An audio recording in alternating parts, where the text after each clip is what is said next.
नमस्कार दोस्तों, स्वागत है आपका स्टडी फॉर सिविल सर्विसेज में। देखिए, स्टडी फॉर सिविल सर्विसेज के छात्र हैं तो ये वाला टेलीग्राम जरूर ज्वाइन करके रखिए। यूट्यूब चैनल में हमारे साथ है तो भी ये वाला टेलीग्राम ज्वाइन करना बहुत ज्यादा जरूरी है। सारे नोटिफिकेशन, सारे अपडेट, सारे मोस्ट इंपोर्टेंट पिक्स, सारा रिवीजन सब कुछ यहाँ पे बताया जाता है। देखिए, ये हमारा एससीएस डेली क्विज चैनल है, इसमें डेली क्विज होती है, बिल्कुल फ्री में, इसको जरूर ज्वाइन कर लीजिएगा।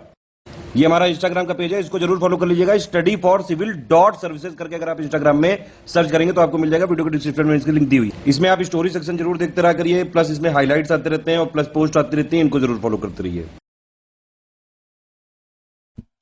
नमस्कार दोस्तों, एक बार फिर से आपका बहुत बहुत स्वागत है स्टडी फॉर सिविल सर्विसेज में। और मैं एसके त्रिपाठी आज आप सभी के साथ जो हमारी सीरीज चल रही है बीपीएससी के प्रीलिम्स के जो प्रीवियस ईयर्स, जो हम लोग previous years topic wise questions को बाइलिंगुअल मैनर में यहां पर डिस्कस कर रहे हैं, उसको कंटिन्यू करेंगे। और इस वीडियो में हम लोग ज्योग्राफी वाले सेगमेंट को कंटिन्यू करेंगे। पॉलिटी, हिस्ट्री में मॉडर्न, एंशिएंट, मेडाइवल, सारी चीजों को हम लोगों ने कवर कर लिया। अब ज्योग्राफी का भी जो है नेक्स्ट पार्ट हम यहां पर देखने जा रहे हैं, उसको कंटिन्यू करेंगे हम लोग। यहां पर जो हमारा नेक्स्ट क्वेश्चन है, इसमें पूछा जा रहा है कि मैक्सिमम फॉरेस्ट एरिया परसेंटेज के बेसिस पे कहां पर है, ठीक है ना। तो यहां पर जो है सीधा सीधा क्वेश्चन है, कंटेक्चुअल पार्ट है आपका। जो इंडियन स्टेट फॉरेस्ट रिपोर्ट आती वो भी आप लोग देखते होंगे, उसका भी वीडियो हमारे चैनल पे उपलब्ध है, आप लोग उसको विजिट कर लीजिएगा। बहुत ही इंपॉर्टेंट है वो, इससे एक दो क्वेश्चन आपको डायरेक्टली मिल जाते हैं प्रीलिम्स में। तो इसका आंसर आपका मिजोरम होगा, ठीक है ना, मिजोरम होगा इसका आंसर, जो कि सी में दिया गया है। इसके बाद जो नेक्स्ट क्वेश्चन है, ये जब पूछा गया होगा उस डेटा पर आधारित है कि गन्ने का जो प्रोडक्शन होता है उसमें स्टेट वाइज जो है आपका डिसेंडिंग ऑर्डर में, मतलब घटते क्रम में हमको रिकॉग्नाइज करना है कि कौन सा ऑप्शन है। तो अगर आप इसमें देखेंगे तो घटते क्रम मतलब सबसे ज्यादा पहले आना चाहिए। तो इसमें जो सबसे पहले आएगा यूपी आएगा, उसके बाद महाराष्ट्र, देन तमिलनाडु, देन कर्नाटका, यही आपका सही ऑप्शन होगा। इसका आंसर आपका सी हो जाएगा। इसके बाद जो नेक्स्ट क्वेश्चन है कि कौन से राज्य में शीतकालीन वर्षा होती है। अब देखिए समझिएगा, ये क्वेश्चन में थोड़ा सा ऑप्शंस में प्रॉब्लम है। शीतकालीन वर्षा पूछा जा रहा है। अगर हम अपने यहां भारत में डिस्ट्रीब्यूशन की बात करें रेनफॉल की, तो जो ग्रीष्म काल में जो हमारे यहां वर्षा होती है उसके 3 स्रोत हैं, और ग्रीष्म काल से टोटल जो है 80%, मतलब 75 to 80% रेनफॉल हम गेन करते हैं। और जो शीतकाल के जो स्रोत हैं उसके अंतर्गत आप देखेंगे 2 स्रोत है जिसमें हम 20% वर्षा को गेन करते हैं। अब जो 2 स्रोत है शीतकालीन वर्षा के, उसमें एक तो आपका नॉर्थ ईस्ट मानसून हो गया, साउथ वेस्ट होता है नॉर्मल, जिससे सबसे ज्यादा हमारे यहां बारिश प्राप्त होती है। उसके अलावा मानसून पूर्व वर्षा होती है, और उसके अलावा ट्रॉपिकल साइक्लोन से भी वर्षा होती है, ग्रीष्म काल में होती है। ठंडी में देखें अगर हम, तो उत्तर पूर्वी मानसून से वर्षा होती है, और एक वेस्टर्न डिस्टर्बेंस जिसके कारण आपका नॉर्थ वेस्ट जो इंडिया का पार्ट है स्टेट, जैसे पंजाब हो गया, हरियाणा हो गया, वेस्टर्न यूपी हो गया, वहां पर बारिश होती है। और लौटते हुए मानसून से जो सबसे ज्यादा बारिश गेन करता है वो तमिलनाडु है। तो शीतकालीन वर्षा ज्यादातर जहां से मतलब जो सबसे ज्यादा गेन करने वाला स्टेट है तमिलनाडु, इसका आंसर उस हिसाब से तमिलनाडु होना चाहिए, ठीक है ना। तो इसका आंसर आप बी मान के चलिएगा, मैंने आपको डिसाइफर भी कर दिया यहां पर। मानसून पूर्व वर्षा में बहुत सारे आपके जो है फैक्ट्स आते हैं, जैसे आम्रवृष्टि होती है महाराष्ट्र गोवा में, अल्फांजो के लिए आपका बेनिफिशियल है, चेरी ब्लॉसम होता है आपका कॉफी के लिए कर्नाटका में, काल बैसाखी है आपका जो पूर्वी तटीय राज्य जैसे असम है, बिहार है, वेस्ट बंगाल है ना, तो वो सब क्षेत्र उसके अंतर्गत आ जाते हैं जो मानसून पूर्व वर्षा पर आधारित होता है। आपने मानसून का कंसेप्ट पढ़ रखा होगा, वो मेंस के किसी सीरीज में डिस्कस करेंगे। इसका आंसर यहां पर आप बी मान के चलिएगा। इसके बाद जो नेक्स्ट क्वेश्चन है, इसमें पूछा जा रहा है कि जो फिजी आइलैंड है वो कहां पर सिचुएटेड है, वर्ल्ड मैप पर आधारित है आपका, बिल्कुल इजी क्वेश्चन है ये आपका। और इसका जो आपका आंसर हो जाएगा वो पैसिफिक ओशियन हो जाएगा, जो कि बी में दिया गया है। इसके बाद जो नेक्स्ट क्वेश्चन है कि ओएनजीसी जो है आपका, oil and natural gas commission जो है आपका, वो कब स्थापित किया गया था, ईयर पूछा जा रहा है, ठीक है। तो पीएसयूज के बारे में जानकारी वैसे भी होना चाहिए, ठीक है। तो इसका आंसर क्या हो जाएगा आपका, बताइए जरा। तो ये आपका क्या हो जाएगा, बिल्कुल कंटेक्चुअल पार्ट है आपका, 1956 हो जाएगा। इसके बाद जो नेक्स्ट क्वेश्चन है हमारा, इसमें पूछा जा रहा है कि जो हमारे अंतरिक्ष में कितने तारामंडल हैं, कॉन्स्टेलेशन के बारे में पूछा जा रहा है। तो इसका आंसर आपका जो हो जाएगा कंटेक्चुअल पार्ट है, 88 है, इसका आंसर आपका बी हो जाएगा। इसके बाद जो नेक्स्ट क्वेश्चन है हमारा कि शनि जो है सूर्य के चारों ओर एक चक्कर लगाने में कितना समय लेता है, ये पूछा जा रहा है। इस क्वेश्चन को आप देखेंगे तो उस हिसाब से लीजिएगा, जैसे शनि सूर्य के चारों ओर चक्कर लगा रहा है, तो ये जो वर्ष हम टाइम काउंट करते हैं ना, वो शनि के हिसाब से करेंगे हम, समझिएगा, उसको सैचुरेनियन टाइम भी बोला जाता है उसको, तो वो आपका 29.4 अर्थ ईयर के बराबर है। तो यहां पर 29.5 जो है आंसर दिया गया था, इसका आंसर आपका सी हो जाएगा, ठीक है ना। उसको 10,756 अर्थ डेज भी बोला जा सकता है। इसके बाद जो नेक्स्ट क्वेश्चन है कि महाराष्ट्र और कर्नाटका में जो पश्चिमी घाट है उसको क्या बोला जाता है ना। ये नॉर्मल सी आपकी मैप की जानकारी है, ठीक है ना, इस एरिया की बात कर रहे हैं। तो सह्याद्री बोला जाता है क्या उसको, या नीलगिरी तो आपका साउथ वाला पार्ट हो जाएगा। तो बिल्कुल इजी है आपका ये पार्ट, है ना। तो इसका आंसर आपका क्या हो जाएगा, सह्याद्री हो जाएगा, जो कि बी में लिखा गया है। इसके बाद दामोदर वैली कॉर्पोरेशन, जैसे आपका टेनेंसी वैली कॉर्पोरेशन था यूएस का, उसी आधार पर ये बहुउद्देशीय जो परियोजनाएं बनाई गई। तो उसके अंतर्गत जो डीवीसी की बात कर रहे हैं कि कब स्टैब्लिश किया गया था ये आपका, तो ये स्टैब्लिश किया गया था 1948 में। इसका आंसर आपका सी हो जाएगा। इसके बाद इवनिंग स्टार किसको बोलते हैं, बिल्कुल कंटेक्चुअल पार्ट है। पहले ये इस टाइप के क्वेश्चंस आते थे, अब मतलब रिवाइज अभी भी करके जाना चाहिए, लेकिन बिल्कुल इजी गोइंग क्वेश्चन है आपके, कंटेक्चुअल पार्ट है आपका। तो इसका आंसर जो हो जाएगा वो शुक्र को बोला जाता है ना। भोर का तारा भी बोला जाता है इसको, बताइएगा जरा कमेंट बॉक्स में। इसके बाद साइकिल ऑफ इरोजन जो है कौन से साइंटिस्ट के द्वारा बदल दिया गया था, ट्रांसफॉर्म किया गया था, परिवर्तित किया गया था, वो पूछा जा रहा है। तो ये आपके पेंक है, ये भी बिल्कुल आपका कंटेक्चुअल पार्ट है। इसके बाद जो नेक्स्ट क्वेश्चन है कि एस्कीमो जो है कहां के मूल निवासी है, वेरी इंपॉर्टेंट, इस तरीके की जो जनजातियां उसके बारे में पूछा जाता है। तो कनाडा से रिलेटेड है आपके ये, इसका आंसर आपका ए हो जाएगा। इसके बाद रूफ ऑफ द वर्ल्ड किसको बोला जाता है, तो पामीर के पठार को बोला जाता है, ये आपको पता होगा, इसका आंसर आपका सी हो जाएगा। और इसके बाद जो नेक्स्ट क्वेश्चन है कि रेगुर मिट्टी के नाम से किसको जाना जाता है, तो रेगुर मतलब जो ब्लैक सॉइल होती है उसको बोला जाता है, वोल्केनो से निर्मित होती है। ये आपका सोयाबीन वगैरह के लिए अच्छा है, कपास की खेती के लिए बहुत अच्छा है। दक्कन प्लेटू वाले क्षेत्र में आप इसको देखते होंगे, मालवा के पठार में भी देखी जा सकती है। तो इसकी जल धारण क्षमता ज्यादा होती है और इसका आंसर आपका सी हो जाएगा 126 का। इसके बाद जो पिग्मी है वो कहां के निवासी है, बताइएगा। अफ्रीका के तो है, पर अफ्रीका में किस रीजन में आते हैं ये आपके, है ना। कांगो जायरे बेसिन है, कौन सा बेसिन है आपका जहां पर ये आपके निवासरत है, इनके बारे में पूछा जाता है कि जो मैक्सिमम आपके जनजाति है ना, जो मुख्य विकास की जो धारा है उससे अलग है, वो आपके 0 डिग्री के आसपास है, क्योंकि वहां पर हार्श क्लाइमेट है। आप पूरे वर्ल्ड के मैप में देख लीजिएगा। तो इसका आंसर आपका क्या हो जाएगा, 127 का आपका जो आंसर हो जाएगा ए हो जाएगा, अफ्रीका। भारत की जो सबसे ऊंची पर्वत चोटी है उसके बारे में पूछा जा रहा है यहां पर, तो इसका जो आपका आंसर होगा वो गॉडविन ऑस्टिन हो जाएगा, जो कि सी में दिया गया है। इसके बाद जो नेक्स्ट क्वेश्चन है इसमें पूछा जा रहा है कि जो आपकी पृथ्वी गैसों के लिफाफों से भरा हुआ है, इसे इस रूप में जाना जाता है, मतलब earth is surrounded by envelope of gases. ये किसकी डेफिनेशन है, बताइए, एटमॉस्फेयर की है, सीधी बात है। तो इसका आंसर आपका क्या हो जाएगा, सी हो जाएगा। इसके बाद जो नेक्स्ट क्वेश्चन है कि यूरेनस जो है सूर्य के चारों ओर एक परिक्रमा के लिए कितना टाइम लेता है, यूरेनस की बात कर रहे हैं ये लोग, ठीक है। तो ये जो है 84 ईयर्स लेते हैं। और पलामू रांची जो है किस खनिज के लिए प्रसिद्ध है ना। रांची की बात कर रहे हैं, छोटा नागपुर का प्लेटू आपको पता होगा, रूर एरिया बोला जाता है जर्मनी के संदर्भ में, इसको एक तरीके का संबोधन है, विशेषता के कारण जो मिनरल रिच एरिया होता है उसको बोला जाता है रूर एरिया। वही पलामू रांची जो है किस फेमस, मतलब किस मिनरल के लिए फेमस है, ये पूछा जा रहा है। तो ये बॉक्साइट जो ओर है उसके लिए फेमस है, इसका आंसर आपका डी हो जाएगा। इसके बाद भारत में खेती के क्षेत्र में जो है, मतलब जो खेती की जाती है उसके अंतर्गत कौन सी फसल जो है सर्वाधिक महत्वपूर्ण है, तो ये आपकी चावल है, और पूरे साउथ ईस्ट एशिया की मेन जो आपकी क्रॉप है ये आपकी, ठीक है। तो इसका आंसर आपका 132 का डी हो जाएगा। इसके बाद 1991 की जो सेंसस के डेटा है उसके अनुसार जो जन्म दर थी, बर्थ रेट थी, वो कितनी थी हमारे यहां, वो बताना है। तो इसका आंसर आपका हो जाएगा 27 पर 1000। इसके बाद जवाहरलाल नेहरू जो समुद्र बंदरगाह है वो कहां पर है,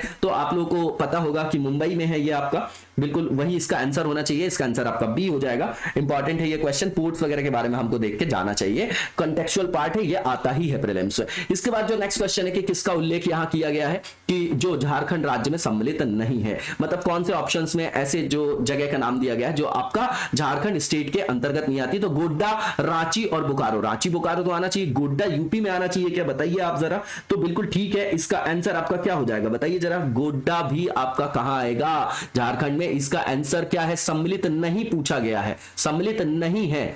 तो जो यहां पर आंसर हो जाएगा आपका तो ध्यान दीजिएगा, ये जो है आपका गोड्डा, ये भी आपका झारखंड के अंतर्गत डिस्ट्रिक्ट है। रांची और बोकारो तो है ही, ये आपका फेमस भी एरिया है, स्टील प्लांट है यहाँ पर। रांची अपने आप में मिनरल्स के लिए अभी अभी हमने देखा। तो ये तीनों के तीनों सम्मिलित है, पूछा जा रहा सम्मिलित नहीं है तो भैया नन ऑफ दीज लिखेंगे यहाँ पर, हम आंसर को टिक करेंगे, डी होगा हमारा आंसर। इसके बाद जो नेक्स्ट क्वेश्चन है कि बिहार की जो आपकी मेन कैश क्रॉप है उसके बारे में पूछा जा रहा है। किसके बारे में? कैश क्रॉप के बारे में पूछा जा रहा है। तो कैश क्रॉप जो है आपकी इंपॉर्टेंट कौन सी है? तो गन्ना यहाँ पर है, इसका आंसर आपका सी हो जाएगा। चाय रबर नहीं है, नारियल कॉफी भी नहीं है, गन्ना होगा, इसका आंसर आपका सी हो जाएगा। इसके बाद जो नेक्स्ट क्वेश्चन है हमारा, इससे पूछा जा रहा है एशिया का जो सबसे बड़ा झरना है हुंडरू जो है आपका कहां पर है? ठीक है ना। तो देखिए छोटा नागपुर के प्लेटू वाले एरिया में है, ये तो आपको कंफर्म है। इसके बाद ये रांची में है, तो इसका आंसर आपका ए हो जाएगा। इसके बाद जो नेक्स्ट क्वेश्चन है उसमें पूछा जा रहा है कि अफ्रीका की जो मूल जनजाति है पिग्मी, कौन सी नदी घाटी में पाई जाती है? तो कॉन्गो है क्या वो आपकी रिवर?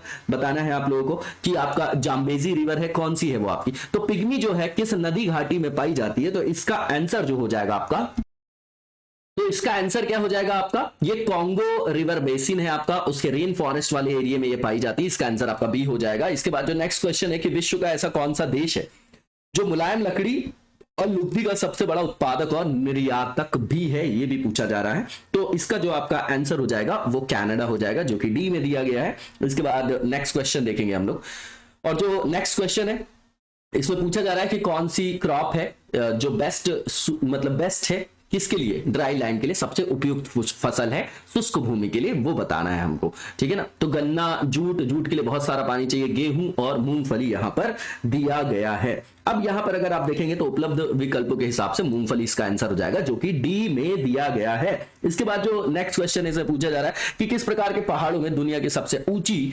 चोटियां पाई जाती हैं? अब ये सीधा जो है आपका प्लेट टेक्टोनिक से रिलेटेड है। ठीक है ना। तो आप देखेंगे कि ओल्ड फोल्ड माउंटेन्स है, न्यू फोल्ड माउंटेन्स है, रेसिडुअल माउंटेन्स है और ब्लॉक माउंटेन्स। तो भैया यहां तो इतनी ऊंची पाई नहीं जाएंगी। हिमालय कैसी चोटी है आपकी? हिमालय की तो नया है आपका, नया जो है वलित पर्वत या फोल्ड माउंटेन्स बोला जाता है उसको। तो उसी संदर्भ में आप अगर देखते तो रिकॉग्नाइज कर जाते कि न्यू फोल्ड माउंटेन्स है ना। फोल्ड जो है वो आपका ऐसे ऐसे ऐसे फोल्ड होके वो बनता जाता है। आपने कंप्रेशन फोर्स देखा होगा, टेंशन फोर्स देखा होगा, है ना। एक ट्रांसफॉर्म बाउंड्री भी होती है ना। 3 चीजें होती है, वो अपन किसी मेंस के वीडियो में डिस्कस करेंगे। और उसके बाद जो नेक्स्ट यहाँ पर क्वेश्चन है पूछा जा रहा है कि भारत में टोटल कितने राष्ट्रीय राजमार्ग हैं, उनकी लंबाई तकरीबन कितनी है? तो उस समय के जब ये क्वेश्चन पूछा गया होगा उस हिसाब से जो इसका आंसर होगा यहाँ पर वो 64 हो जाएगा नेशनल हाईवेज की संख्या, और टोटल लेंथ 40,000 किलोमीटर हो जाएगा। इसका आंसर आपका डी हो जाएगा। इसके बाद जो नेक्स्ट क्वेश्चन है कि जो भारतीय स्टैंडर्ड टाइम है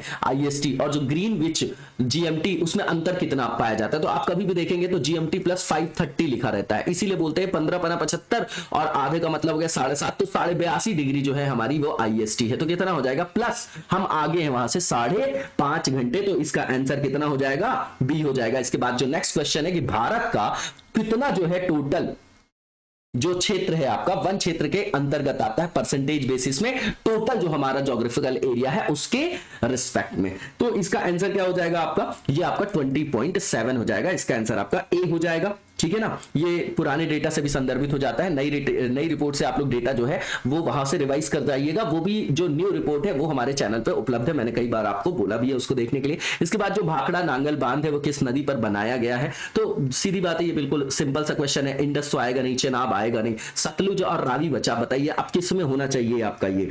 तो ये क्या होगा आपका? ये आपका सतलुज हो जाएगा, जो कि डी में दिया गया है। इसके बाद जो नेक्स्ट क्वेश्चन है कि असम जो है कुल मिलाकर कितने राज्यों और केंद्र शासित क्षेत्रों से घिरा हुआ है? अब अगर आपको मैप की जानकारी है तो आप इजीली उसको रिकॉग्नाइज कर जाएंगे। असम मेघालय पहले एक था, बाद में उसी में से हटके वो एक दूसरे को बनाया गया है। तो यहां पर यूनियन टेरिटरीज और स्टेट्स पूछा गया है। ठीक है ना। तो अब आप देखिए यहां पर काउंट करेंगे तो आपका नंबर आएगा 7। इसका आंसर आपका क्या हो जाएगा? बी हो जाएगा। इसके बाद लक्षद्वीप में कितने द्वीप हैं ये पूछा जा रहा है यहां पर। तो अरेबियन सी में है आपका लक्षद्वीप, ये आपको पता होगा। मिनिकॉय के बारे में भी अब आप जानते होंगे। मालदीव्स जो है वहां से पूरे मैप की आपको जानकारी होगी। तो इसका आंसर क्या हो जाएगा आपका? 37 हो जाएगा। इसके बाद भारत के किस राज्य में जनसंख्या घनत्व जो है सबसे ज्यादा है आपका? तो यहां पर जो आंसर होना चाहिए क्या होना चाहिए? वेस्ट बंगाल होना चाहिए। इसका आंसर आपका बी हो जाएगा। और लौह अयस्क के उत्पादन में झारखंड का कौन सा जिला जो है सबसे महत्वपूर्ण है, ये पूछा जा रहा है। पहले बिहार झारखंड एक था, इसलिए वो ज्योग्राफी में जो मिनरल वाले क्वेश्चंस होते हैं वो वहां से फ्रेम किए जाते हैं। ठीक है, तो इसका आंसर आपका सिंहभूम हो जाएगा, इसका आंसर आपका डी हो जाएगा। इसके बाद जो नेक्स्ट क्वेश्चन है इसमें पूछा जा रहा है कि which important industries is established in Muri, Jharkhand में। मुरी जो है आपका झारखंड, उसमें कौन सा महत्वपूर्ण उद्योग आपका स्थापित है, तो भैया एल्यूमिनियम इंडस्ट्री है। मैथन बाल पहाड़ी और जो तलैया बांध है वो किस नदी पर है। अब तलैया बांध वैसे भी न्यूज में था, इसका जो आपका आंसर हो जाएगा वो क्या हो जाएगा बताइए जरा। इसका आंसर आपका बराकर रिवर हो जाएगी, इसका आंसर आपका बी हो जाएगा। इसके बाद जो नेक्स्ट क्वेश्चन है, जमशेदपुर जो है कौन सी नदी पर अवस्थित है, तो स्वर्ण रेखा नदी है, आप लोगों को सबको पता होगा इसके बारे में, इसका आंसर आपका सी हो जाएगा। इसके बाद जो नेक्स्ट क्वेश्चन है, नेक्स्ट जो क्वेश्चन है इसमें पूछा जा रहा है कि कौन सा स्टेटमेंट आपका ट्रू है। तो पहला ये बिहार जो है कोयला और अभ्रक का मुख्य उत्पादक था, पूछा जा रहा है, was the main producer of coal and mica. ठीक है ना, यही इसका आंसर होगा। जब झारखंड अलग हो गया तो वो बात अलग हो गई, लेकिन इसका आंसर इस हिसाब से यही होगा। इसके बाद जो बिहार है सेपरेट हुआ उड़ीसा से 1911, after formation of Jharkhand boundary of Bihar is touch to Orissa, और जो लास्ट बिहार में एक पक्षीय विधायिका है, तो ये सब गलत है आपका, सही जो है ए हो जाएगा। इसके बाद गुजरात की राजधानी क्या है, ये बताना है हमको कि गुजरात की राजधानी क्या है। तो यहां पर कई लोगों को कंफ्यूजन हो सकता है कि हम अहमदाबाद समझते हैं, लेकिन वो है आपका गांधीनगर। ठीक है ना, इसके अलावा एक क्वेश्चन का आंसर दीजिएगा कि अफ्रीका की जो राजधानी है एडमिनिस्ट्रेटिव लेजिस्लेटिव वो क्या है, अलग अलग वो बताइएगा, वहां पर भी कंफ्यूजन हमको क्रिएट होता है। तो इसका आंसर आपका सी हो जाएगा। इसके बाद जो नेक्स्ट क्वेश्चन हमारा इसमें पूछा जा रहा है कि जो पूर्वी घाट और पश्चिमी घाट का समापन बिंदु है ना, कल्मिनेटिंग पॉइंट के बारे में पूछा जा रहा है कि कौन सा है, ईस्टर्न घाट और वेस्टर्न घाट का। ठीक है, तो ये कल्मिनेटिंग पॉइंट आपका नीलगिरी है, इसका आंसर आपका क्या हो जाएगा 156 का बी हो जाएगा। इसके बाद नेक्स्ट जो क्वेश्चन है एजर्शन और रीजनिंग के माध्यम से पूछा गया है। तो पहला लिखा गया है इसमें जो कथन कि भारत के जो 14 PSUs मतलब सार्वजनिक क्षेत्र के जो रिफाइनरी है उसमें से 7 जो है तट पर आधारित है, तट पर है, और उसका कारण दिया गया कि कच्चा पेट्रोलियम की बड़ी मात्रा में किनारे जो आपका क्या है ऑफ किनारे थेल क्षेत्रों से उपलब्ध है, मतलब ऑन शोर और ऑफ शोर ऑयल फील्ड्स की बात कर रहे हैं। तो बोल रहे हैं कि जो क्रूड पेट्रोलियम का लार्ज क्वांटिटी है वो अवेलेबिलिटी उसकी ऑन शोर और ऑफ शोर ऑयल फील्ड्स में है। ठीक है, तो इसको अगर आप देखेंगे तो इसका आंसर आपका दोनों कथन और कारण सही है, और बिल्कुल व्याख्या भी बिल्कुल आपकी उपयुक्त दी गई है ना। तट पर रहता है तो उसको एक्सपोर्ट वगैरह करने में भी आसानी होती है, इसका आंसर आपका ए हो जाएगा। इसके बाद जो नेक्स्ट क्वेश्चन है इसमें पूछा जा रहा है कि जो आपका 2001 की सेंसस है उसके अनुसार जो इंडियन स्टेट्स हैं उसमें कौन सा जो समूह है जनसंख्या घनत्व के सही अवरोही क्रम को दर्शाता है ना। तो उपलब्ध विकल्पों के हिसाब से देखना। अब इसमें जब आप देखेंगे तो इसका आंसर आपका क्या हो जाएगा, इसमें सबसे पहले आपका पंजाब आ जाएगा। ठीक है, अवरोही क्रम की बात कर रहे हैं, फिर तमिलनाडु आ जाएगा, फिर हरियाणा, फिर आपका महाराष्ट्र आ जाएगा। ठीक है ना, डिसेंडिंग ऑर्डर की बात करें तो 158 का आपका आंसर सी हो जाएगा। इसके बाद जो नेक्स्ट क्वेश्चन है इसमें पूछा जा रहा है कि लगभग कितने मिलियन ईयर पहले दुनिया के महान जो फोल्ड माउंटेन्स हैं उनका गठन हुआ था। कोई करेगा तो है नहीं, मतलब कब हुआ था उसका। तो ये इवोल्यूशन जो है अर्थ का, जब आप देखते हैं प्लेट टेक्टोनिक पढ़ते होंगे आप लोग, सारी जो आपकी जितनी भी आपकी थ्योरीज है जो हमको मेंस के लिए पढ़ना है फिजिकल में, तो उसी से संदर्भित है आपका, इसको याद नहीं करना है हमको, है ना, वो अपने आप रिकॉग्नाइज हो जाएगा। तो इसका आंसर आपका 30 हो जाएगा, कितना 30 मिलियन ईयर्स हो जाएगा, इसका आंसर आपका डी हो जाएगा। इसके बाद जो नेक्स्ट क्वेश्चन है इसमें पूछा जा रहा है कि जो विश्व के 80% जो आपके एक्टिव वोल्केनो हैं वो कौन सी बेल्ट में मौजूद है। तो भैया इसको जाना किस नाम से जाता है बताइएगा जरा आप। तो जो आपका प्रशांत महासागर का बोला जाता है ना, उसको वही वाली बेल्ट है आपकी। ठीक है, तो इसका आंसर क्या होना चाहिए आपका बताइए जरा। इसका आंसर आपका होना चाहिए सेकंड और थर्ड, मिड कॉन्टिनेंटल बेल्ट और सरकम पैसिफिक बेल्ट। देखिए मिड ओशियनिक जो आपके रिज वगैरह होती है वहां रेगुलर जो है वॉल्केनो वहां पर क्या होते रहते हैं, निकलते रहते हैं, लेकिन वो उतने ज्यादा नुकसानदेह नहीं होते क्योंकि वो आपका जनसंख्या के हिसाब से बिल्कुल विरल क्षेत्र है ना। जहां पर वॉल्केनो आएगा या भूकंप आएगा तो अगर वहां जनसंख्या ज्यादा है तभी तो वहां पर सबसे ज्यादा लॉस देखा जाएगा। तो इसका आंसर आपका सेकंड और थर्ड हो जाएगा। अटलांटिक और हिंद महासागर बेल्ट नहीं होगा, वो एलिमिनेट कर देते हैं आप। तो आंसर आपका 2 और 3 ओनली ए हो जाएगा। इसके बाद जो नेक्स्ट क्वेश्चन है हमारा इसमें पूछा जा रहा है कि विश्व का जो सबसे बड़ा सोने वाला स्वर्ण वाला क्षेत्र है वो कौन से क्षेत्र में अवस्थित है, और दक्षिण अफ्रीका की कौन सी पर्वत श्रृंखलाओं में से एक है। दक्षिण अफ्रीका है उसके लिए फेमस, ये तो आपको पता है कि मरले वाली चट्टान डायमंड के लिए भी फेमस है ना। तो इसमें से जो उपलब्ध विकल्प है उसका आंसर आपका क्या हो जाएगा, विट वाटर स्टैंड बोला जाता है ना, वाटर स्टैंड बोला जाता है, इसका आंसर आपका सी हो जाएगा। इसके बाद जो नेक्स्ट क्वेश्चन इससे पूछा जा रहा है कि दुनिया की जो सबसे बड़ी संभावित जल ऊर्जा नदी घाटी है उनमें से कुछ है, उनको हमको रिकॉग्नाइज करना है, ठीक है ना। तो इसका आंसर आपका क्या हो जाएगा, कांगो, कोलंबिया और यांगसे रिवर है ना। ये कहां पर फ्लो होती है यांगसे रिवर, ये बताइएगा आप लोग। तो इसका आंसर आपका ए हो जाएगा। इसके बाद जो नेक्स्ट क्वेश्चन है कि कौन सा ऐसा प्रिंसिपल है जिसके अनुसार विश्व की जो 2/3 जनसंख्या है, 2/3 जनसंख्या की मधुमक्खी के रूप में एकाग्रता पाते हैं, मतलब 2/3 जो आपकी वर्ल्ड की पॉपुलेशन है ना, 20 की बात करें उनका कॉन्सेंट्रेशन वहां पर पाया जाता है, कौन से प्रिंसिपल के हिसाब से यहां पर बताया जा रहा है। तो ये जो जगह का नाम पूछ रहे हैं ये आपके, तो इसका आंसर क्या हो जाएगा आपका, इसका आंसर आपका दक्षिण और पूर्वी एशिया हो जाएगा, सी हो जाएगा, साउथ और ईस्ट एशिया। वियतनाम वॉर के संदर्भ में आप लोग इस चीज को भी जानते होंगे, तो ये जो आपका इसका आंसर हो जाएगा वो सी हो जाएगा। इसके बाद जो नेक्स्ट क्वेश्चन है इसमें पूछा जा रहा है कि भारत जो है कहां पर लोकेटेड है ना, लैटिट्यूडनल और लॉन्गिट्यूडनल यहां पर क्या बताया जा रहा है, एक्सटेंट बताया जा रहा है, ठीक है ना। तो इसका आंसर आपका लैटिट्यूड में 8 डिग्री 4 मिनट नॉर्थ में लेके और 37.6 जो है आपका डिग्री 6 मिनट 37 डिग्री 6 मिनट, और लॉन्गिट्यूड में देखेंगे तो 68 डिग्री 7 मिनट से और 97.25 लिखा है वेस्ट में डिग्री और मिनट में। तो ये आपका वेस्ट में हो गया हमारा एक्सटेंशन लॉन्गिट्यूड में, और नॉर्थ लैटिट्यूड में हम नदर्न हेमिस्फीयर के अंतर्गत आते हैं। तो इसका आंसर आपका क्या हो जाएगा, इसका आंसर आपका सी हो जाएगा। इसके बाद जो नेक्स्ट क्वेश्चन है वो देखेंगे हम लोग, ट्रांस हिमालयन रिवर कौन सी है उसको यहां पर रिकॉग्नाइज करना है हमको।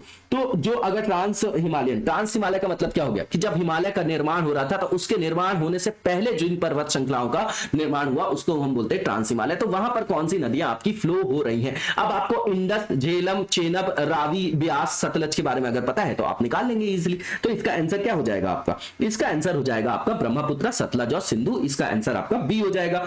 इसके बाद जो नेक्स्ट क्वेश्चन है इसमें पूछा जा रहा है कि एक तो लिस्ट दी गई है और उसमें हमको क्या करना, मैच द फॉलोइंग जो है यहां पर करना है, बताना है कौन सा जो है आपका किसके साथ करेक्टली मैच्ड होगा। तो ट्रॉपिकल एवरग्रीन फॉरेस्ट की बात कर रहे हैं। अब ये किस जगह पे होगा, अगर हम बात करें सदाबहार फॉरेस्ट की तो वहां पर जो वर्षा है वो ज्यादा होना चाहिए। अब हमारे यहां देखिए कि वर्षा का जो आपका प्रतिरूप है, तो जैसे ही हम ईस्ट से वेस्ट की तरफ आते हैं कम होता जाता है, नॉर्थ साउथ में अलग टाइप की जो है वहां पर क्या देखा जाता है, वेरिएशन देखा जाता है। नॉर्मल आप देखेंगे मानसून का जो है फ्लो, क्योंकि 80% जो है हम साउथ वेस्ट मानसून से गेन करते हैं, जो भी हमारे यहाँ वर्षा प्राप्त होती है उसका 75 से 80%, ठीक है। तो इसका आंसर आपका क्या होना चाहिए, इसका आंसर जो होगा आपका देख जाते हैं हम यहाँ पर उष्णकटिबंधीय सदाबहार। अब क्या बताइए, नागपुर जो छोटा नागपुर का वन पठार वहां पर होना चाहिए क्या, ऐसा नहीं होना चाहिए। अब एक बात बताइए, तराई क्षेत्र और जो पश्चिम बंगाल वाला क्षेत्र है क्या वहां पर बहुत ज्यादा बारिश होनी चाहिए, बताइए आप, वहां पर बारिश होनी चाहिए क्या, जूट वूट की खेती होती है वहां पर क्या, ये आप बता सकते हैं आप लोग। और यहां पर एक जो है शिलोंग का पठार और सह्याद्री दिया गया। अब शिलोंग कहां, मेघालय वाला एरिया है क्या ये आपका,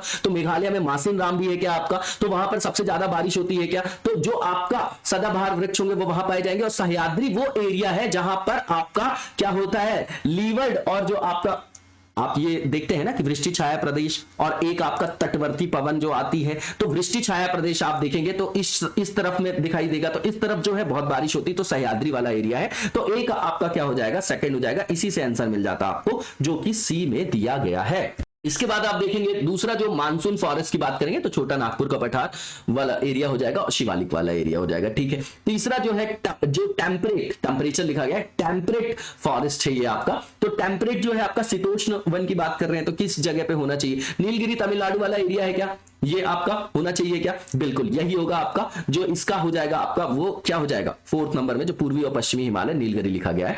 और जो आपका लास्ट में मैंग्रोव्स की बात कर रहे हैं हम, तो ये वेस्ट बंगाल वाले एरिया में, तराई वाले क्षेत्र में, इस मैप में देखेंगे तो लगभग इस क्षेत्र में जो है तटीय क्षेत्र में हर जगह पाया जाता है, अंडमान में भी पाया जाता है ना, जो आपका मैंग्रोव्स होते हैं। इसका आप मैप देख जाइएगा, गवर्नमेंट की वेबसाइट्स में जो है अवेलेबल है, किसका मैंग्रोव्स इंपॉर्टेंट है हमारे लिए। तो इसका आंसर क्या हो जाएगा आपका, डी का हो जाएगा आपका 3, तो 2143 इसका आंसर आपका सी हो जाएगा। इसके बाद जो नेक्स्ट क्वेश्चन है वो देखेंगे हम लोग, और इसमें पूछा जा रहा है कि भारत में जो मछली पकड़ने के संसाधन है उसके संदर्भ में यहाँ पर स्टेटमेंट पर विचार करना। मीना कुमार कमेटी वगैरह आप लोगों ने सुना होगा, है ना। डीप सी जो है उसके संदर्भ में किस तरीके से जो है मछुआरों के लिए किस तरीके से टेक्नोलॉजी बनाना चाहिए, इस सब संदर्भ में जो है वहां पर गाइडलाइंस भी मीना कुमार कमेटी की, उसको बताइएगा क्रिस्प पॉइंट में कौन कौन सी रिकमेंडेशन उनकी इंपॉर्टेंट है। तो पहला स्टेटमेंट दिया गया है कि भारत दुनिया में मछली का जो है 6वां सबसे बड़ा उत्पादक है, और दूसरा इनलैंड फिश प्रोडक्शन करता है। सेकंड इनलैंड जो है आपका फिश प्रोडक्शन की बात कर रहे हैं, पहला जो स्टेटमेंट यहां पर दिया गया है। इसके बाद जो दूसरा स्टेटमेंट है यहां पर जो दिया जा रहा है, पहला स्टेटमेंट बिल्कुल ट्रू है। दूसरा जो यहां पर लिखा गया है कि समुद्र तट से 320 किलोमीटर समुद्र तक फैले गहरे समुद्र में मछली पकड़ने के लिए भारत में 20 लाख वर्ग किलोमीटर का विशेष आर्थिक जोन है। देखिए जो अनक्लॉज है उसके अंतर्गत टेरिटोरियल जोन, कंटीजियस जोन, फिर आपका एक्सक्लूसिव इकोनॉमिक जोन है, और उसके बाद हाई सी वाला आपका एरिया होता है, गहरे समुद्र वाला क्षेत्र। तो यहां पर जो आपका एरिया हमारा बहुत बड़ा है, जो आपका क्या है जिसको हम विशेष आर्थिक क्षेत्र, तो वहां पर 20 लाख वर्ग किलोमीटर है, बिल्कुल ठीक है। भारत की जीडीपी में मत्स्य पालन का जो योगदान है लगभग 1% है, ये भी ठीक है। वर्तमान में जो इसका निर्यात होता है 60% से अधिक निर्यात होता है, तो ये गलत लिखा गया है स्टेटमेंट। यहां पर 1 2 3 आपका सही हो जाएगा, जो कि डी में दिया गया है। इसके बाद नेक्स्ट क्वेश्चन देखेंगे हम लोग, और जो नेक्स्ट क्वेश्चन है हमारा, इसमें पूछा जा रहा है कि कौन से स्थानों के जो सेट है जो नीचे दिया गया है उसमें तांबा, सोना, लोहा, कोयला जो है वो जो है वहां पर उसका उत्पादन होता है, उनसे संपृक्त जो आपके क्षेत्र हैं वो बताना है। अब देखिए तांबा के लिए खेतड़ी फेमस है क्या, 2 ऑप्शन में है, बाकी 2 आप काट दीजिए, है ना। तांबा राजस्थान खेतड़ी। लोहा की बात करें अगर हम, तो क्या लोहा कोलार वाले एरिया में है, कर्नाटका की बात कर रहे हैं, और कुद्रेमुख भी लिखा गया है यहाँ पर, है ना, केरल। कोलार है आपका, है ना, सोने के लिए फेमस है क्या आपका, और कुद्रेमुख लिखा गया है। उसके बाद सोने की बात कर रहे हैं, और लोहे की बात करें यहां पर तो लिखा हुआ है कि कुद्रेमुख, और जो आपका क्या है कोलार, तो मतलब यहां आपका क्या, और लास्ट में आप देखिए क्या लिखा गया है, यहां पर कोयले की बात की गई है। तो कोयले में झरिया, रानीगंज का नाम है तो झरिया होना चाहिए। मतलब अब देखिए यहां पर दोनों ऑप्शन में, तो मतलब हमको लोहा और सोने में, अगर सोना हमको कोलार पता है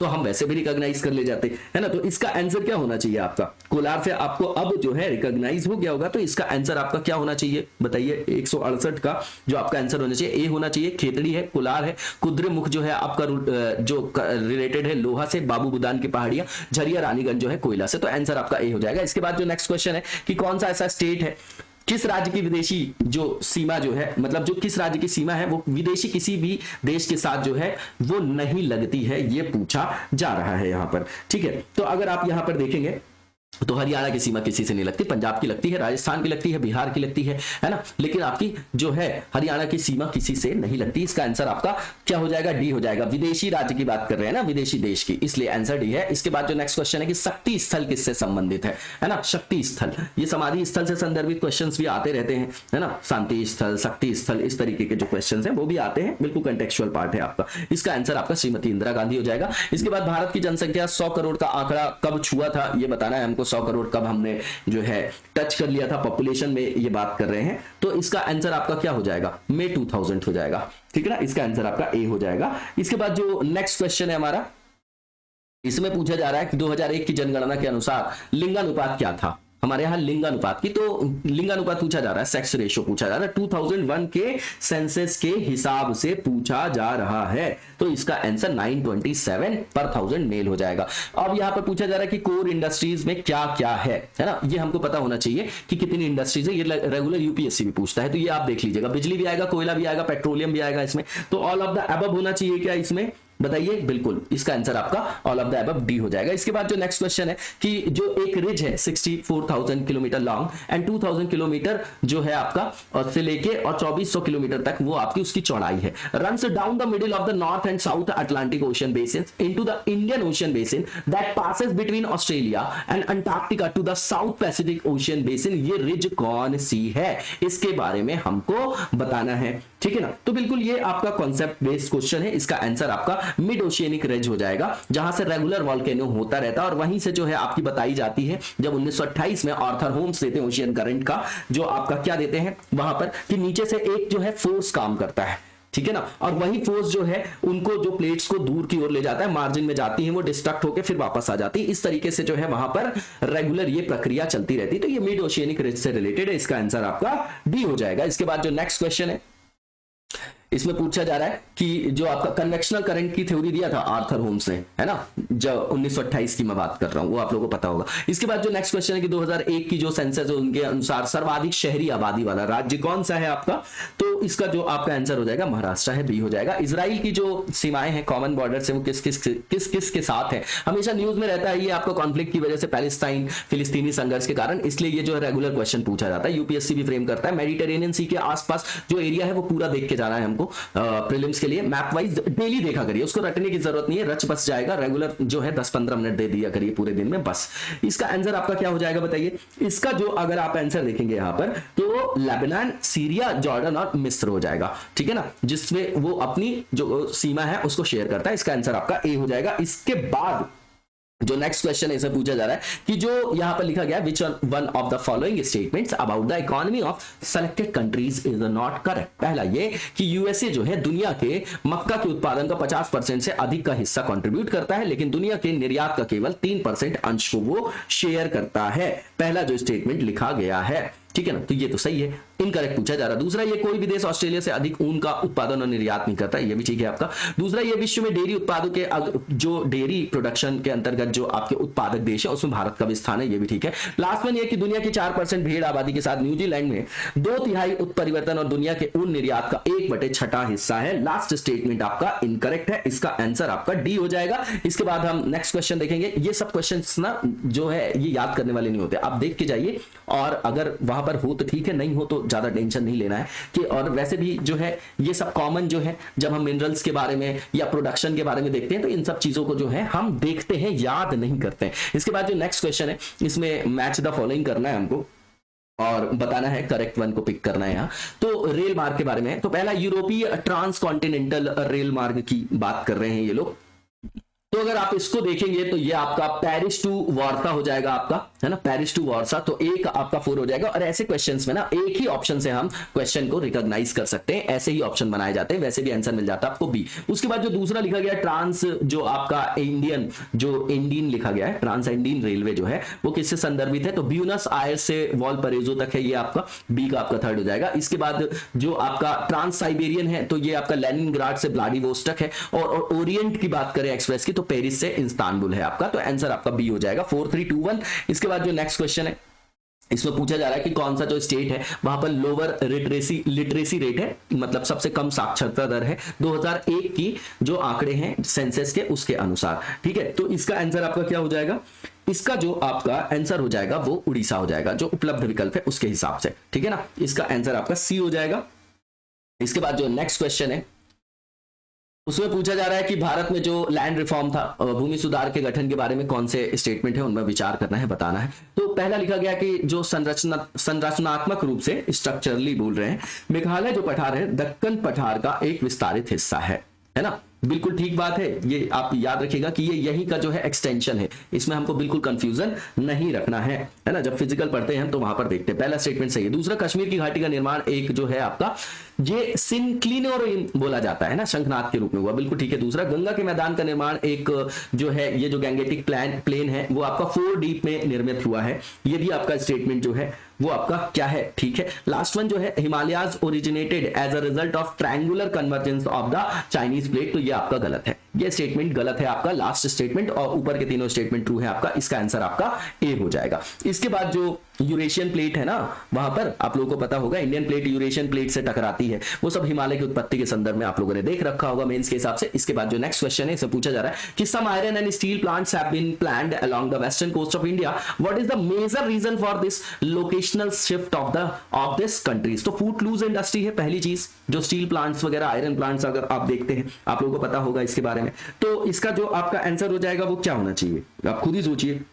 यहां पर गोवा और मध्य प्रदेश के जो कुछ हिस्सों में उच्च श्रेणी के लौह वन के निक्षेप है, और यहां से स्टील के निर्यात के जो है वो वहां पर फेवरेबल कंडीशंस हैं, है ना, वही जो है यहां पर इंपॉर्टेंट है। दूसरा, पश्चिमी तटीय क्षेत्र परमाणु ऊर्जा उत्पादन वृद्धि, ये कहीं से कहीं तक नहीं। स्पन आयरन टेक्निक ये भी रेलेवेंट नहीं है। पश्चिमी जो तटीय क्षेत्र है उससे भारतीय लौह अयस्क की अंतरराष्ट्रीय मांग में गिरावट, ये भी नहीं है। तो आंसर आपका क्या हो जाएगा, बी हो जाएगा, है ना। इसको वैसे भी हम लोग रिकॉग्नाइज कर पा रहे थे। इसके बाद जो नेक्स्ट क्वेश्चन है इसमें पूछा जा रहा है कि भारत में जो सेकंड ग्रीन रिवॉल्यूशन के बारे में क्या जो है आपका ट्रू स्टेटमेंट है, ये बताना है हमको। तो पहला लिखा गया है कि इसका उद्देश्य हरित क्रांति से पहले से लाभान्वित क्षेत्रों में गेहूं और चावल के उत्पादन को बढ़ाना। बिल्कुल नहीं है भैया, वो तो बिल्कुल है ही नहीं। जो क्षेत्र अछूते रह गए थे उसके लाभ से उनको यहां पर ऐड किया जा रहा है। तो पहला स्टेटमेंट आपका क्या हो जाएगा बताइए जरा, गलत हो गया। दूसरा जो स्टेटमेंट है कि इसका एम जो है extending seed water fertilizer technology to areas which हिथाइटो could not benefit from green revolution. बिल्कुल ठीक बात है, जो हरित क्रांति से लाभ नहीं ले सके थे उस क्षेत्र के लिए है, वहां पर बीज जल उर्वरक प्रौद्योगिकी को दिया जाएगा, वहां तक पहुंचाया जाएगा ताकि वहां पर भी जो प्रोडक्शन है, प्रोडक्टिविटी उसको बढ़ाया जा सके। दूसरा स्टेटमेंट ठीक है। तीसरा जो है कि इसका उद्देश्य शुरुआत में हरित क्रांति का उपयोग करने वालों के अलावा फसलों की पैदावार को बढ़ावा देना है। तो मोनोटोनस नहीं रखना था उसको, ठीक है ना, इसलिए जो है ऐसे आयाम को भी वहां पर संपृक्त किया गया है। तो ये भी स्टेटमेंट आपका ठीक है, दूसरा तीसरा स्टेटमेंट ठीक है और पहला गलत है आपका। उस हिसाब से आंसर आपको मिल गया, इसका आंसर आपका बी होना चाहिए। ठीक, और जो लास्ट लिखा गया कि इसका उद्देश्य पशुपालन, सोशल फॉरेस्ट्री, मछली पकड़ने के साथ फसल को एकीकृत करना, ये नहीं है इसका एम। इसका आंसर आपका ओनली सेकंड एंड थर्ड हो जाएगा। इसके बाद जो नेक्स्ट क्वेश्चन इससे पूछा जा रहा है कि भारत में जो ऊर्जा उत्पादन होता है और उसका जो हम कंजम्पशन करते हैं उसके बारे में कौन सा स्टेटमेंट ट्रू नहीं है, इनकरेक्ट वाले को देखना है। तो पिछले एक दशक के दौरान भारत में ऊर्जा उत्पादन में गिरावट आई है, क्या ये सही होना चाहिए यहां पर बताइए? यही गलत है आपका, ठीक है, यही आंसर हो जाएगा। ठीक है, इसके बाद जो नेक्स्ट क्वेश्चन है ये देखेंगे हम लोग। इसमें पूछा जा रहा है कि भारत की जो जनसंख्या विशेषता है ना, जो पॉपुलेशन के अंतर्गत कैरेक्टरिस्टिक्स है उसके बारे में स्टेटमेंट दिए गए हैं, बताना है कि कौन सा ट्रू स्टेटमेंट है। पहला ये कि 1991 से 2001 के जो डिकेड में जनसंख्या की वृद्धि दर थी वो लगभग 21% की दर से हुआ था। कितना? 21% बता रहे हैं। क्या ये आपका जो कथन है वो सही होना चाहिए? 21% बिल्कुल ठीक है, पहला जो लिखा गया है। दूसरा, 1991 की अपेक्षा 2001 में पुरुष और महिला साक्षरता का अंतर बढ़ गया, ये तो गलत है आपका, दूसरे को आपने एलिमिनेट कर दिया।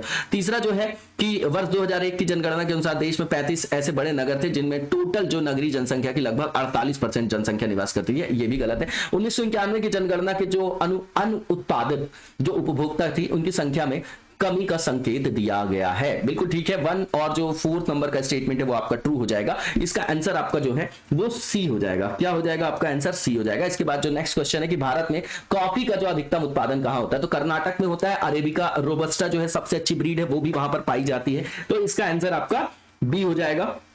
इसके बाद जो नेक्स्ट क्वेश्चन है, चेरी ब्लॉसम संदर्भित है क्या यहां से? इसके बाद जो नेक्स्ट क्वेश्चन है इसमें पूछा जा रहा है मैच द फॉलोइंग करना है हमको, ठीक है ना। इसमें एक तरफ जो है बाढ़, भूकंप, सूखा, चक्रवात, डिजास्टर मैनेजमेंट से रिलेटेड है, ज्योग्राफी का पार्ट है। तो बाढ़ वगैरह कहां पर सबसे ज्यादा आती है? तो बिहार का मैदान, उत्तर प्रदेश का मैदान, ये आप लोगों को पता होगा कोसी वोसी के बारे में, ठीक है। तो इसका क्या होना चाहिए आप बताइए?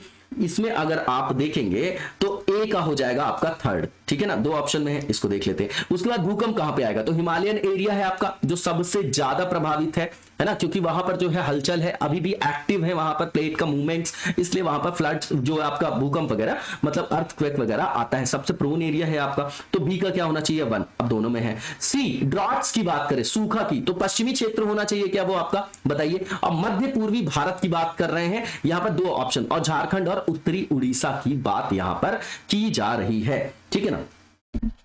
तो अगर ये ड्रॉट वाला एरिया देखेंगे आप तो नदन उड़ीसा और झारखंड वाला पार्ट हो जाएगा। चक्रवात की बात करेंगे आप तो जो चक्रवात है आपका वो संदर्भित है मध्य पूर्वी भारत से, है ना, ट्रॉपिकल साइक्लोन्स की बात कर रहे हैं। तो इसका आंसर आपका क्या हो जाएगा? 3, 1, 2, 4 जो कि ए में दिया गया है। इसके बाद जो नेक्स्ट क्वेश्चन है कि भारत में जो जनसंख्या वृद्धि हुई उसके पूरे हिस्ट्री में अगर देखें तो महान विभाजन ईयर या इसको ग्रेट डिवीजन ईयर भी बोला जाता है। किसको बोला जाता है ना, किसको बोला जाता है? तो इसका जो आपका आंसर हो जाएगा वो क्या होना चाहिए? इसका आंसर आपका 1992 हो जाएगा। इस हिसाब से 189 का जो क्वेश्चन है वो 1992 डी हो जाएगा इसका आंसर, ठीक है। इसके बाद जो नेक्स्ट क्वेश्चन है कि 2001 की जो आपकी जनगणना रिपोर्ट है उसके अनुसार कौन सा स्टेट जो है वहां पर साक्षरता दर सबसे कम है, ये पूछा जा रहा है। अब उपलब्ध विकल्पों के हिसाब से हमको यहां पर बताना है। तो इसका आंसर आपका क्या हो जाएगा? इसका आंसर जो है आपका बिहार होना चाहिए, ठीक है ना। इसका आंसर आपका बिहार होगा जो कि डी में दिया गया है। इसके बाद जो नेक्स्ट क्वेश्चन है इसे पूछा जा रहा है कि भारत में कौन सा जो राज्य है उसमें मैक्सिमम अधिकतम जो है अभ्रक का उत्पादन होता है, माइका की बात कर रहे हैं ये यहाँ पर, ठीक है, अभ्रक की बात कर रहे हैं।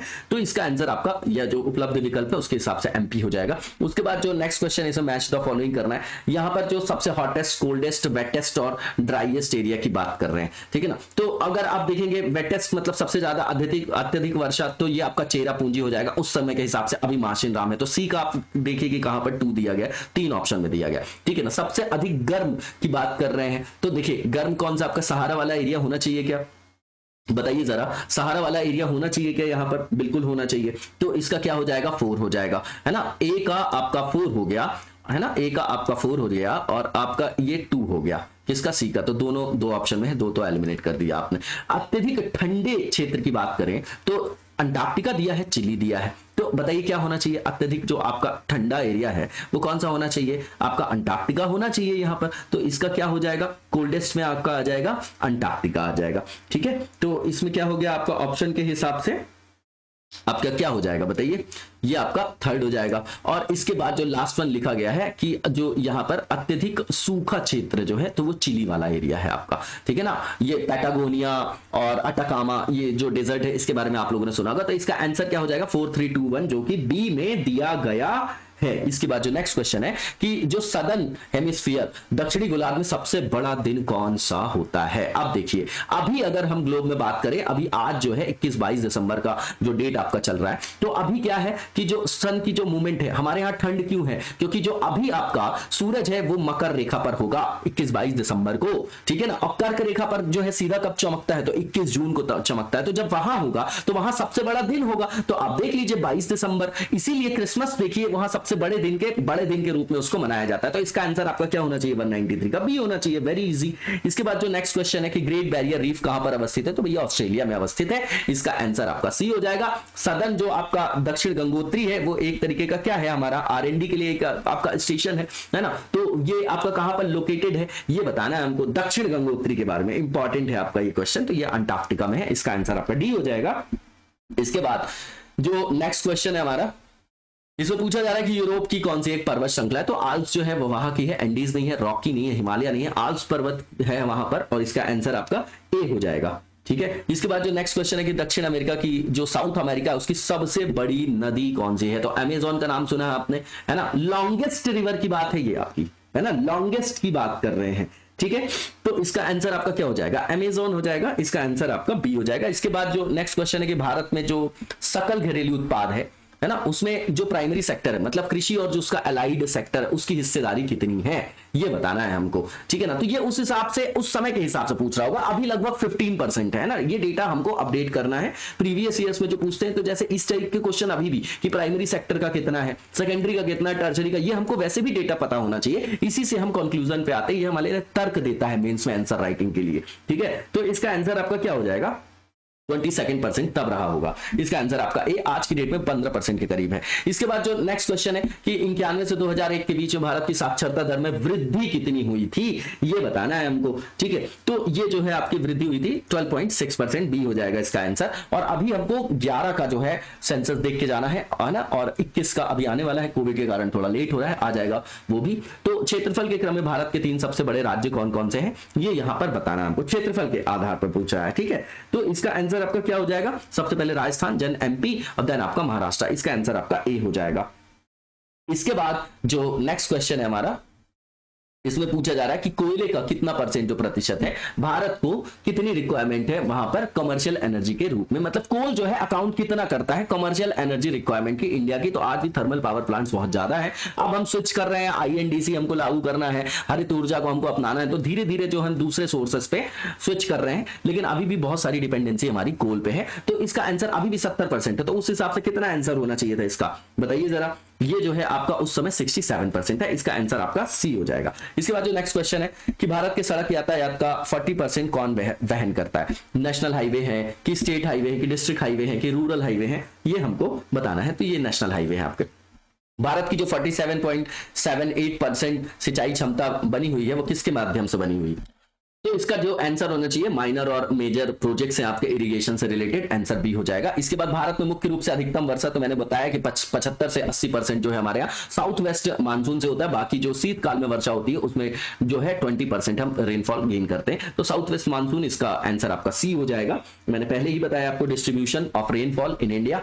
और इसके बाद जो नेक्स्ट क्वेश्चन है कि बिहार और यूपी में जो एक सम्मिलित सिंचाई परियोजना है वो बताना है हमको। तो डीवीसी, कोसी, सोन बैराज और गंडक परियोजना की यहाँ पर बात की गई है। तो इसका आंसर आपका गंडक हो जाएगा जो कि डी में दिया गया है।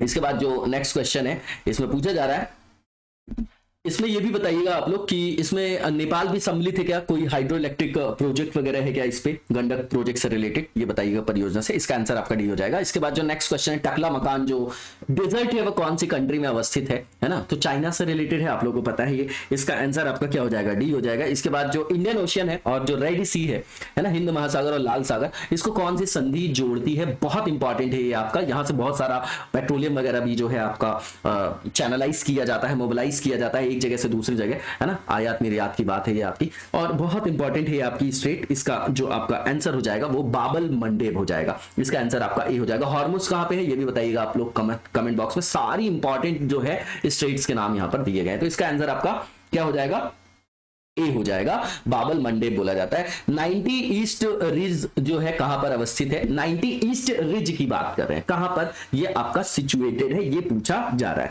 तो ये आपका सिचुएटेड है कहां पर, हिंद महासागर में। इसका आंसर आपका बी हो जाएगा। इसके बाद जो नेक्स्ट क्वेश्चन है, विश्व में जो सबसे अधिक कोयला उत्पादन करने वाला देश कौन सा है, कोयला से संदर्भित चीज पूछ रहे हैं, कहां पर सबसे ज्यादा उत्पादन होता है, तो भैया चाइना करता है। जो वलन जो है, फोल्डिंग जो है वो किसका रिजल्ट है ये बताना है हमको। तो ये जो आप देखिए, अब जो वलन है वो किसका है, अब ये कंप्रेशन से बनता है। तो यहां पे पूछा जा रहा है कि एपीरियोजेनेटिक फोर्स है कि कोरियोलिस फोर्स है, ये तो होगा नहीं आपका। उसके बाद ऑरोजेनेटिक फोर्स है जो पर्वत निर्माणकारी बल है, और एक्सोजेनेटिक फोर्स यहां पर लिखा गया है। बिल्कुल कॉन्सेप्चुअल क्वेश्चन है और इसका आंसर आपका ऑरोजेनेटिक मतलब पर्वत निर्माणकारी बल बोला जा सकता है। इसका आंसर आपका सी हो जाएगा।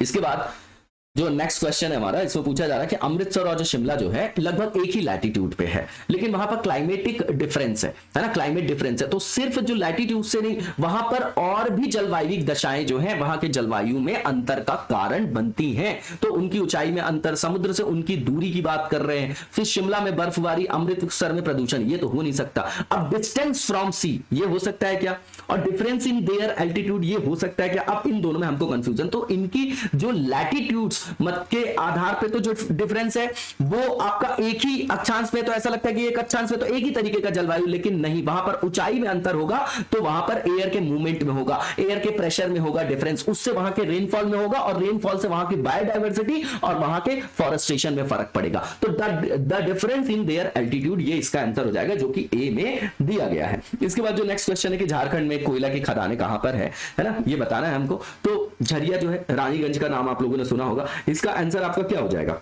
ए हो जाएगा।